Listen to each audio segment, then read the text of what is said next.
everyone, and welcome to our next episode of That Kind of Podcast. I'm Dia Kappelman. I am Jenny Olsen-Payton. And we're here for Jenny to present today. So, yay! It's all on you. No, that's okay. So I have a feeling this one's going to get me in trouble. Okay. And so this week kind of snuck up on me, and I kind of had that like momentary 8 o'clock this morning went, oh, Dia, are we recording today? And you said, yes. I said, With okay. a GIF. With a GIF. I said, okay. So this is one I actually heard about this morning. And when I saw it on TikTok, I was outraged. Absolutely outraged. But like most things with law, there is some black and white that I do not agree with. And the story, while horrific, I legally see why things happen the way they did. And so it's one of those that it's just going to get tricky because there's part of me that's screaming, oh, the injustice. But then there's another part of me that's like, okay, what do we do to change these laws? Because these are stupid. Mm-hmm. So, and you've actually probably heard about this. She's actually been in the news this November. Mm-hmm. So Pieper Lewis. So Pieper Lewis was 15 years old when she ran away from her mom. Her mom, they had a very tumultuous relationship. There was a lot of strife. She said her mom was really abusive. So she moved in with and I'm going to use quotation marks throughout the entire one. Okay. A boyfriend. Okay. Who was calling it? Why are we air quoting boyfriend? So I will get to that. Okay. I will get to that. Yes. So he was 28. She was 15. Oh. So that's part of the reason that I'm saying boyfriend. Okay. Yeah. So she moved in with him. He created a dating profile and began forcing her to have sex with other men, older men, for money and drugs. Wow. Yep. So, so Pieper is in the news because she ended up murdering. I'm not even gonna say murdering. She killed a man named Zachary Brooks. Zachary, the first weekend they had together was May of 2020, where he raped her 5 times. It was the first weekend in May. So this was someone that her boyfriend, with quotes, had set her up with. For $50 worth of marijuana. What? An entire weekend for $50 worth of marijuana? Yeah. I don't know why, it's not okay all around, but I don't feel like that's putting much value on. Well, I think that's the thing with some of the sex trafficking. I mean, it angers me so much. It just angers me so much because there's so little value put onto these individuals' lives. Humans. Women, men. I mean, there's men, unfortunately, in the sex trafficking trade. I mean, it's pathetic. It is pathetic. Oh my goodness. Okay. All right. So she murdered him. Nope, she killed him. She killed him. I'm not going to say murder because, no, he doesn't, no. Okay. So the day before Zachary Brooks was killed, her boyfriend threatened her at knife point and told her that she had to go to Brooks's apartment. Oh, wow. He picked up Lewis and about 10 p.m. and took her back to the apartment where she was with 2 other men, and then proceeded to force alcohol and marijuana into her system, and she went in and out of consciousness, in which she woke up at one point and was being raped. Wow. Yep. She was hopeful, so then the thought process was they were going to watch a movie. She was really hopeful that he would fall asleep, but instead she fell asleep first, and when she woke up, he was raping her yet again. She got her stuff together and was going to leave, and she saw a knife on the nightstand, and then proceeded to stab and kill Zachary Brooks. Okay? She went downstairs, got into his Camaro, stole it, and went back to her boyfriend's apartment. Now, you're probably wondering why I am using quotation marks. The boyfriend they cannot release the boyfriend's name because he has not been charged with a crime. What? Yeah. So thankfully prosecutors never disputed that she was sex trafficked. But under Iowa law, a person is guilty of human trafficking. So there's a chance that he will be eventually brought up on charges. Okay. There's some weird loopholes that are causing him not to have been brought up on charges. So the way the Iowa law reads is that a person is guilty of human trafficking if they engage in human trafficking by threatening to cause harm to another person or benefit financially or receive anything of value from knowingly participating in human trafficking. Which he did. Which he did. So we're where's hoping. the loophole? The loophole has to do with when it happened and when she turned 18. It shouldn't matter the age. If you're trafficked, you're trafficked. Okay. I know. All right. Oof. I know. So Iowa's age of consent is 16. Teens 14 to 15 can consent with people who are no more than 48 months older than them, which I do think is, I obviously am not a huge fan of that, but as a mom of boys, I know I always was concerned about something like, their 17-year-old girlfriend and 18-year-old boyfriend. Yes. I mean, yes. there's and you see that a lot. You see that a lot. So, I guess I'm okay with that. As okay with it I could be. So Lewis never denied that she killed him. And I think that's where that loophole goes and why she ended up getting prosecuted. Okay. She said, yeah, I did it. I did it. I did it in a fit of rage. I was scared. I didn't want to go to his apartment. I didn't want to have sex with him, but I had nowhere else to go. So she pled guilty to voluntary manslaughter and willful injury. This pisses me off too, because this goes back to the Jeffrey Dahmer. I don't care. Okay, I don't care. Yay, I like that part. But Mr. Brooks was a 37-year-old father of 3. Do we have to call him Mr.? No. Just say Brooks. Asshat Brooks. Okay. And then this is what his brother described Brooks as a loving father and a proud dog owner. Okay. Take the dog's name out of your mouth. You leave that dog alone. You do not get to love a dog. Dog doesn't get to love you. Exactly. I don't care. So yes, I'm back to I don't care. So the fact that that's how he was described, I don't care. I mean, he could have been, like BTK. You could be a great father. That still doesn't make you less of an asshole for doing what you did. Exactly. Just because you're a serial killer doesn't mean you get to be an asshat. Correct. Just because you're a sex trafficker doesn't mean you can love dogs. Oh wait, that's not how that goes. I don't think it is, but no. Okay. I mean, it could be. Sure. Okay. So this is where it gets tricky. Iowa law says that anybody who is convicted of voluntary manslaughter has to pay restitutions of $150,000 to the family of who they kill. So Pieper would have to pay money to his family because he raped her? And because he was a loving father of 3 and a dog owner? So. Wow, that's just rubbing salt in the wound. So she was sentenced to stay at a place called Fresh Start for her 5 years probation.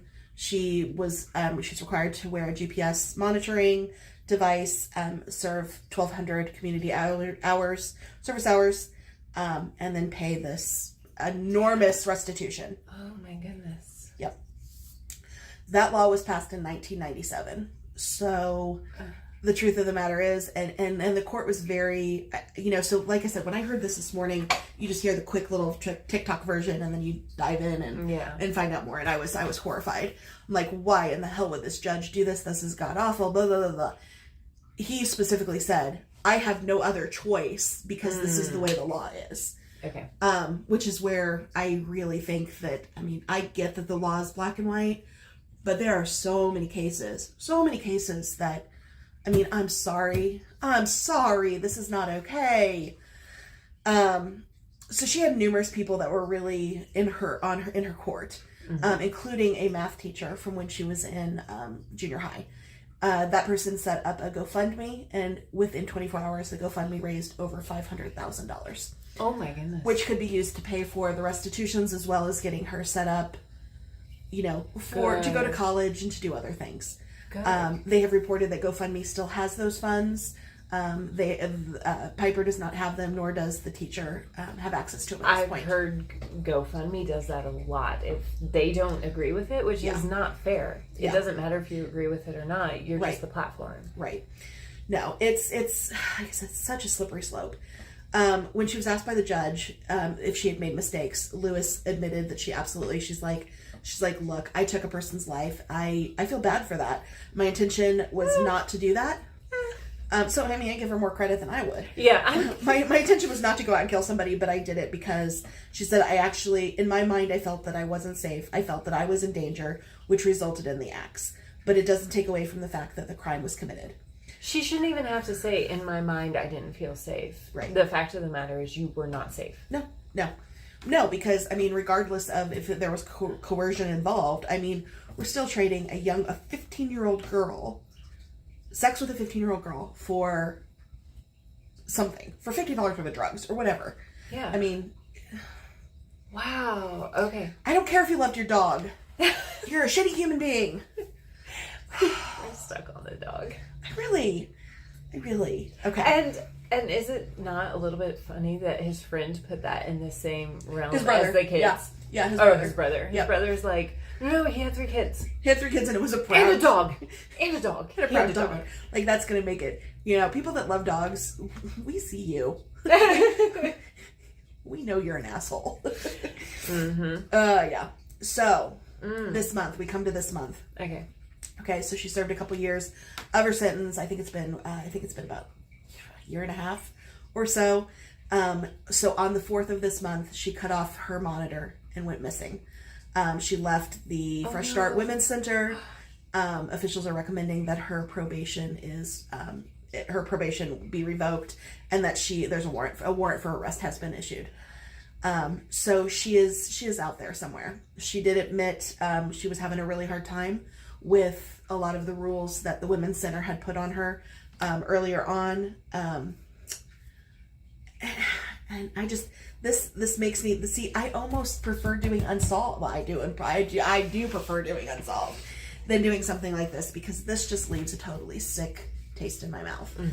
Because when you look at it, you're looking at it and you're like, okay, well, maybe she overreacted. Well, the truth of the matter is, and this is just a few, we have Satonia Brown, who had life in prison, but was now released after 15 years. She was 14 years old when she killed herself, a sex trafficker. Okay? She was tried as an adult and spent 15 years of a life in prison charge. When she was only 14 years old. Yep. We have Crystal Kaiser, life in prison, but was freed from Wisconsin after 2 years. We have Sarah Cruzen, life in prison, but was freed after almost 2 decades. Oh my goodness. We have Alexis Martin, served 7 years. At 15, she was sentenced to 21 years. She served 7 of those years and is now back in jail for a parole violation. So these are just a few of the many women that took a stand and ended up ending the lives of people that were hurting them, that were treated completely unfairly. And had to pay for it in a way that's more extreme than some of the actual murderers that we've even talked about on here on the podcast. We still see. I mean, it's nothing to see. We still live in a society in which the judge in the Brock Turner case can go, he's from a good family. We don't want to ruin his life. Yes. What a nice boy. Okay. That's not right. It's not right. It's not right. But these women, and I got to be honest with you, what level of counseling and therapy was she going through? Because I can't imagine what you would need to overcome that. And it's just been about a year and a half, and she was only in there a year and a half. So she's already dealing with teenager issues. Yeah. Much less the trauma on top of that. Much less being in this institute. Yeah. Trying to deal with everything all at once. And I gotta be honest, if I saw her, I might be like, ooh. That was actually, and that's, I need to try to find the TikToker, and I'll give her credit.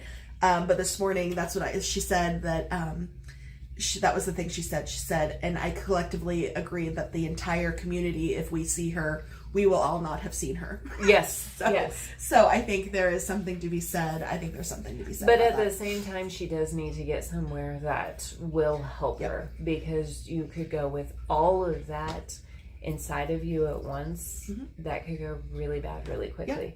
Well, and I do have to feel bad. I mean,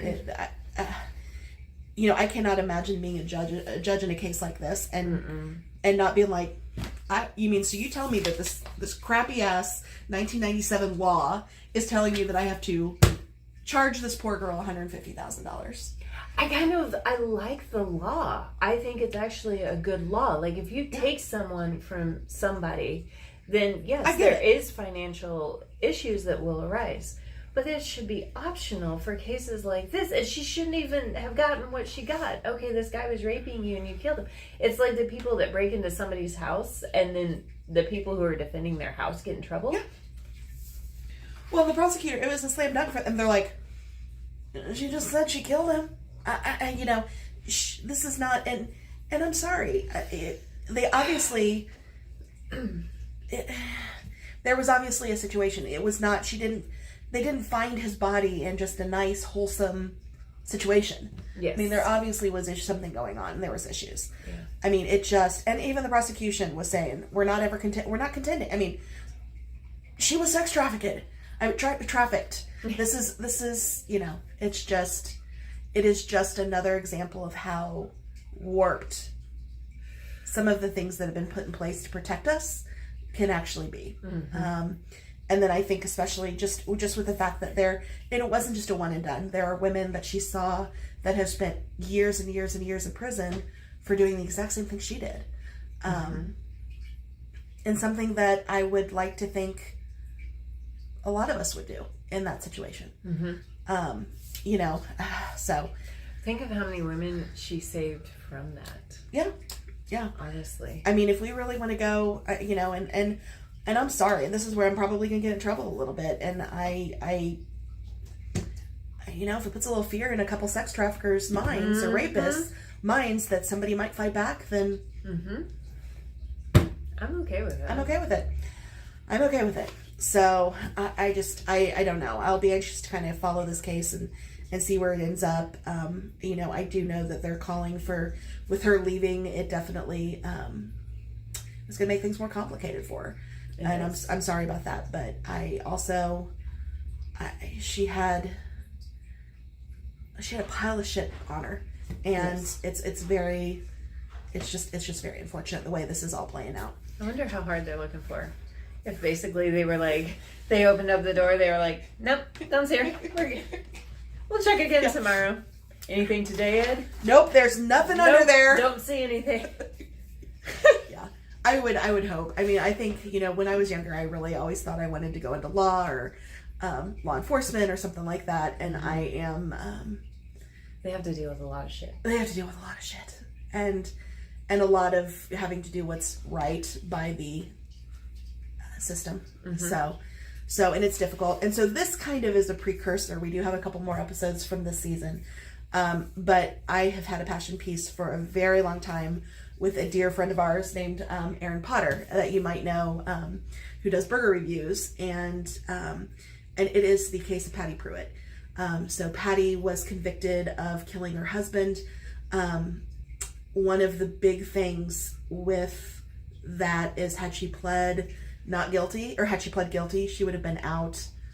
Oh gosh, it was either 3 to 5 years. It was some minimal sentence. And because she always maintained her innocence, this was in 1985, and she's still in prison. Not only is she still in prison, she has helped numerous women better themselves while in prison. And yet we are letting people like Brock Turner off. We're letting people that are rapists and murderers and just vile human beings. And we still have this grandma behind bars that has made the world better for a lot of people. It's just wrong. So we are actually going to be covering that the first part of season 3. We'll probably be adding a burger or two in there, depending on how long it is. And we'll kind of see. So that's kind of exciting. Yeah. So I'm excited to kind of do a crossover episode. I think that'll be fun. Yeah, I think so too. And we get to eat, so I'm never going to say no to that. Yeah. Yeah, we'll have to be prepared. I don't know if we need to be prepared for Aaron or Aaron needs to be prepared for us. Ooh. Probably a little bit of both. Yes. So, but that's all we got today. So we wanted to make it a little shorter. I think some of our last ones have been pretty long. So I got a little mouthy when it came to Dahmer. Yeah, I got a little mouthy on this one. So we're even. Okay. That works. So like, share, subscribe, follow. All the things. On all the platforms. Mm-hmm. Yeah. See our faces more often. Yeah. It's a win-win. Is it? Is it a win-win? I know every time I open TikTok, I'm like, oh, that is way too close. I need to work on camera angles. So that's what we need. Yes. Last time we needed producers to help us and with our wardrobe and all of that. Now we need help with camera angles. Now I need a selfie stick. Yeah. We need a lot more than that. Yes, we do. So, all right, have a great week, guys. Thanks for tuning in. Bye.